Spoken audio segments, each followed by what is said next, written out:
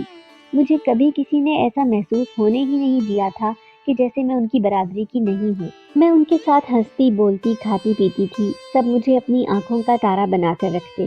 وقت اچھا گزر رہا تھا۔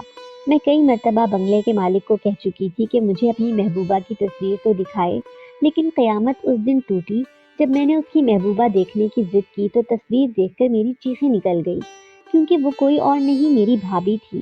میں ایک دم حیران رہ گئی۔ میں نے پھر اس شخص سے پوچھا کہ کیا تم سچ کہہ رہے ہو، یہی تمہاری محبوبہ ہے؟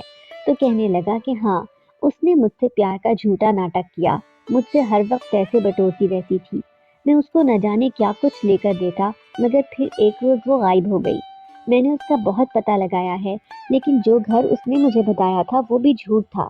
اس نے مجھے جس گھر کا پتہ دیا وہ گھر بہت بڑا تھا، مگر جب میں نے وہاں کے لوگوں سے اس لڑکی کا پوچھا تو اس نے اپنا جو نام بتا رکھا تھا وہ بھی غلط تھا، اور وہ لڑکی وہاں کچھ وقت کے لیے آئی تھی، مگر اس کا اصل گھر دیکھ کر میرے تو رونگٹے کھڑے ہو گئے، کیونکہ اس کا گھر تو بسیدہ سا تھا اور وہ بہت غریب گھرانے سے تھی۔